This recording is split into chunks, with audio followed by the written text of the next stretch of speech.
Hey guys, welcome back. In this video we'll be talking about score. We're talking about high scores. We're going to make this very quick, but before we jump right into the video, thank you for subscribing. Thank you my subscribers. Thank you for supporting. Thank you for commenting. Thank you for asking questions. Thank you for being interactive. Thank you for everything. Thank you for subscribing. If you have not subscribed, please make sure to click the subscribe button down below to get more videos and more game dev tutorials on how to make some cool stuff for enjoyment. So let's get right into this video. We stopped at our animation. If I play, you see our walls jumping up and down, so that's what we animated. So our player is not moving. Why it's not moving? In our code, go to our code, game manager, on start player movement was made false. I'm gonna comment this out, so it's gonna be true. So if I press play, our player should move. Great, so our player is moving. So these are the walls that are going up and down, going up and down, going up and down. So to make our score should be in like here, this middle part. So we're going to right click UI, we're going to say image. So on our image, we're going to go to our image, source image. We're going to drag and pick UI sprite. This is the default that comes with all the Unity engines. So UI sprite, we're going to make this green. So this size is okay, but then I'm going to move it to the middle. So click the anchor, press ALT, and this is going to change. Press LT and hold, then click center, and it's going to go to center. So but I want it to be on the top here, so press top, not middle, top, and then it's there. Now I'm going to move that to the right. Double tap on our image to go to where the image is. Double tap on our canvas to see the whole screen. Okay, this is our whole screen. So go to our image, move it to the left a little bit, but still on the center here. Then I'm going to call this score. Okay, I'm going to duplicate this, then call this one high score. Sorry. I'm going to move this to the right, and then we're going to make this. Let's move two of them. Yeah. I'm going to make high score gold. Yes, a little bit gold. Yeah, something like this. Now we're going to add text to score. UI, right click on score, UI, then text. Now we're going to set our text to the center. So go to the text, anchor, LT and hold, center. Okay, now we're going to set it to the, align it to the center, and let's drop it down a bit. Okay, then make it black. Then let's make it white instead. Should make it white. Let's make it white. Then let's make it bold. Then we're going to increase the size to say 40 and 40. Okay, 40 is too much. Let's say 30. And now that it's sized on 30, we're going to see the boundaries. Okay, the boundary is too small, so we're going to align this with our box. Okay, we're going to put 0, so we're going to change the text to 0, and as you can see 0 is there. Let's increase this to say 40. Okay, 40. No, 40 seems cool. So this is our score, small letters, score. And we're going to copy this text and then paste it on our high score. So Ctrl C, copy, right click, paste as child. So now if we go to the score, change it to high score for the high score object, then we're going to change it to the center, change the anchor to center. So go to the anchor, alt and hold, then center. It's going to appear here. So we have high score, we have score. We're going to make high score black. Okay, that's cool, that's great. So now to code this up, we're going to go to our player movement script, and we're going, on the update method, we're going to say, so let's create two game objects, which are those two texts that we have in our UI. So public, as you can see, I've imported Unity engine.ui. So in case it's not working, make sure to use Unity engine.ui. So public text, the first text is what? Score. And then the second text, public text, high score, right? This is not how to spell high. High score. So okay, go to our update method, and we're going to say score.text is equals to, what is it going to be equal to? How far the player is moving forward. That's to get the score. So we're going to say transform of the player, transform of the ball, dot the position of the ball, on which axis? On the z axis, because it's moving forward. And this will not work because this is a string and this value is a float. So to change this to a float, to change this value to a string, we're going to say dot to string, then put our double brackets because this is a method. Then this should make our code run to string. And let's check that out if it's working. Before it works, we're going to have to drag our object in. So go to our player, scroll down to our player movement script. It's asking us for the score and high score text. So high score, drag it to high score. Then score, we're going to drag it to score. So now if you press play, our score should be counting as we're moving forward.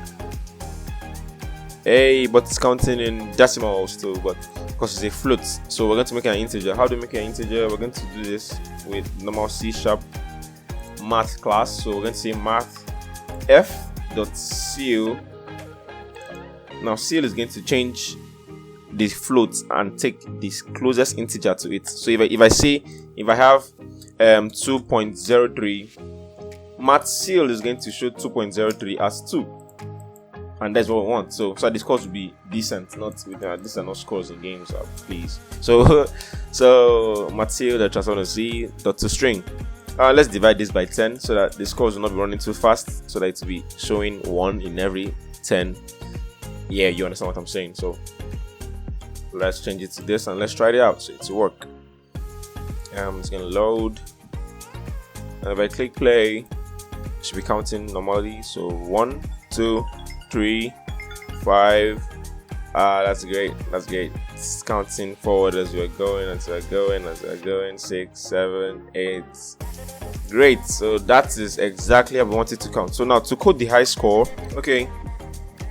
So now this is working, and if we're going to make our high score work, we're going to go to our code. How do we get the high score? When our player dies. So we're going to go to all the instances that our player dies.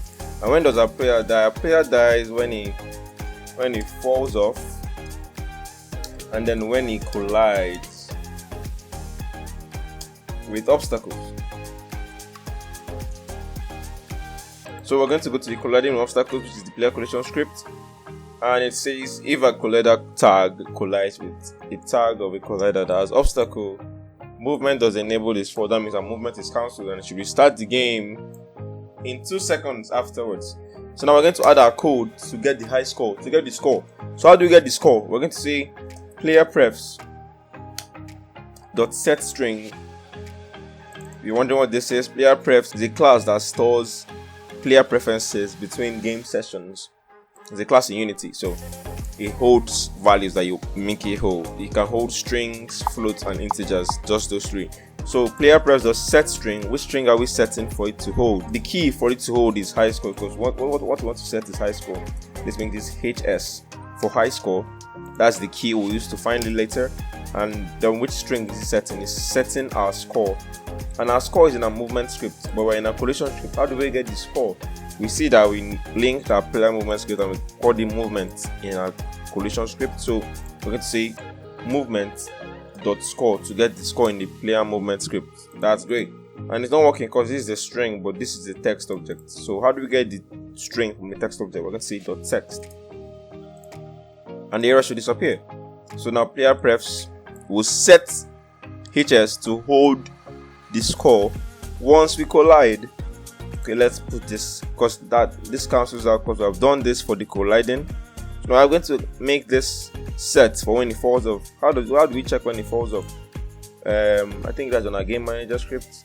Yes, so when it's lower than -3 on the y-axis.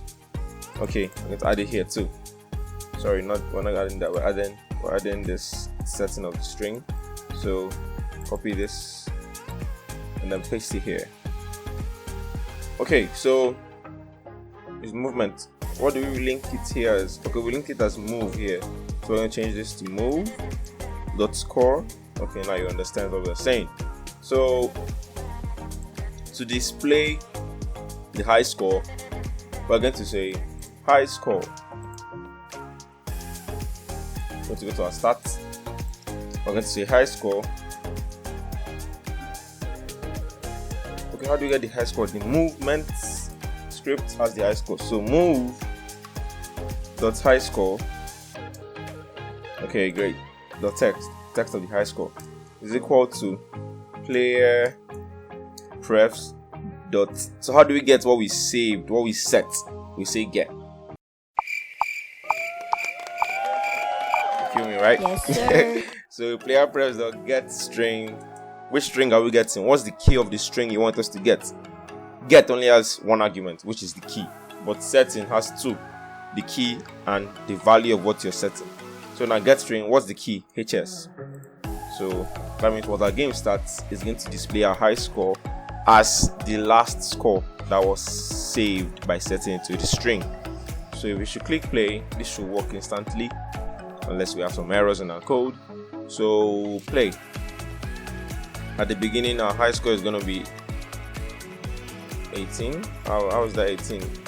There might be some errors. So to clear all this, just go to edit and then clear all player prefs, meaning clear everything that has been saved ever we started this project, because it can cause some very serious errors. So clear all player prefs. Yes, and if we click play now, let's check if our code is working. So okay, it's empty because we have not died once. Okay, so if we jump 10, I've not died yet. I'm trying so bad. I'm trying. So let me just die here. So I died at 16. So as the game restarts, high score sets to 16. Great. But now watch this. So if I hit now at 8, once it restarts, high score changed to 8. Oh, that's not high. That's not high score. That's a low score. That's a score that's lower than a high score. I mean, it's not meant to change. So that is some minor problem in our code. So we have to code that to make it go out. So we're going to say, we're going to create two private ints. Then the first one will be score SC, and the second will be HS, which is high score. So now I'm going to say on start SC is equal to, move the score. Yes, this is it. HC is equals to this. Okay, so int dot pass this. So this is the code to make a string an integer. So int dot pass, then you now put the string that you want to change to an integer. So the second one is high score. So high score will be equal to int dot pass. What are we passing? We're passing move the high score dot text. Exactly. So now we're going to say if SC is greater than, that means if the score is greater than the high score, then we can set the high score to the score. But else that means we can't set new high score. Simple and short. So we're going to copy this and then put in a collider script too. So on our collider script, we're going to remove this, and then it's asking us what is XC and HS. So we're going to bring this private int, copy, paste it here. So SC and HS. Now we're going to have to add a stats. So stats to tell it what those two things are. So HS is equals to int. Let's just copy it from here because nobody likes stress. So copy and add it here. And the only error we should have is that on the collection script, player movement is linked as movement. So we're going to change this to movement. So just add ment. Ment. So yeah, so and then ment here too. So if score is greater than high score, set this. But if it's not going to do anything. As you can see, we didn't put anything here to do for it to do. So if we should click play, it should only set the new high score when our score is greater than high score, previous high score. Yeah, so let's click play. Okay, let's clear player prefs. Let's clear this.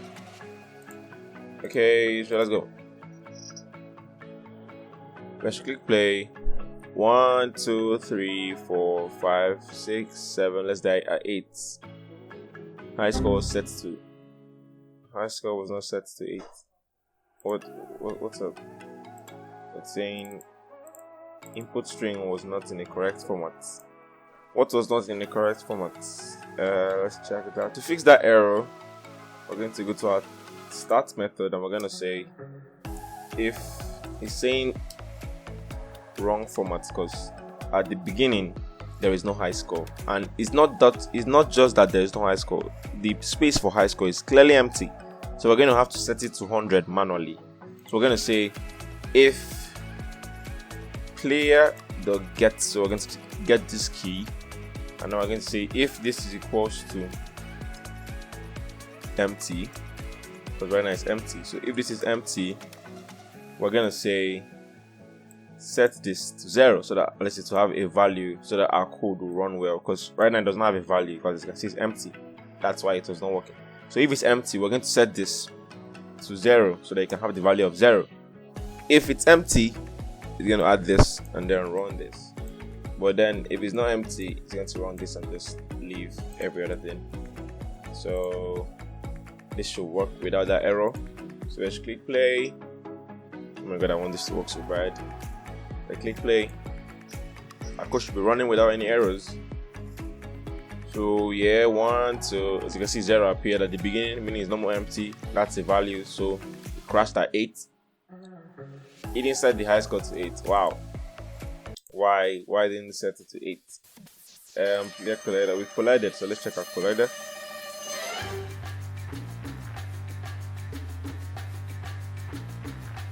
Oh, because score is not actually greater than this in the beginning. This has to be an update too. So let's put this in an update. Change the collision method to void update. So it will be making this every time. We're going to go to our game manager script, and then we're going to add this to the update too, so that it will be making these integers, these scores every single time. So this should work finally. I don't know why I'm running so much errors. So if I strictly play 1, 2, let's crash at 3, and the new high score is 3. So if it's crash at 3, crash at 2, it doesn't change anymore. So our code is working perfectly. So if I should crash let's say 9, okay, I crashed at 10. 10 is my new high score. Whenever I should crash at 2, 2 is not the new high score anymore, because 10 is higher than 2. So thanks guys for watching this video. This was basically for the score and the UI. The UI was just these two things that we made here, but in our next video, which will be this same video but part 2, we're going to make more UI to make the game start, but then the player is not moving, so that we'll have a waiting screen, and you can also press spacebar to start, so that the game will start from there onwards. So for now, it was just the score and the high score we're working on. So thanks guys for watching. Make sure to subscribe and leave. There at 16. Make sure to subscribe and leave a comment, please. I tried so hard to make this video for you guys. Please, you can always appreciate me by simply subscribing and commenting and being interactive and asking questions where you don't understand. And for the shout out, I shout out to everybody that has subscribed. I might not know your names because I can't see your names after you subscribe. But if you want to get a shout out, you can as well leave a comment on each of my videos. You can always leave comments. If you leave comments, I can see your names and then give you a shout out from there. But from the names I've seen so far, I can shout out to Fatima. Thank you, Fatima. Thank you for everything. Shout out to UT. Thank you, Luta. Thank you, Timmy. Shout out to Theo R. Thank you very much. Shout out to Ritzy. Thank you so much. Shout out to Mr. Havmar. Thank you very much. Shout out to Orin. Thank you very much. Shout out to Ethan. Thank you very much. Shout out to Sanin. Shout out to Sack. Shout out to OOOOOOGGLL. I cannot pronounce this, but thank you, bro. Shout out to Koalemos. Thank you very much. Shout out to all of you guys. Thank you so much. Thank you. Always comment so that I can see your names. Always ask questions and subscribe and like. Thank you very much, guys. Later.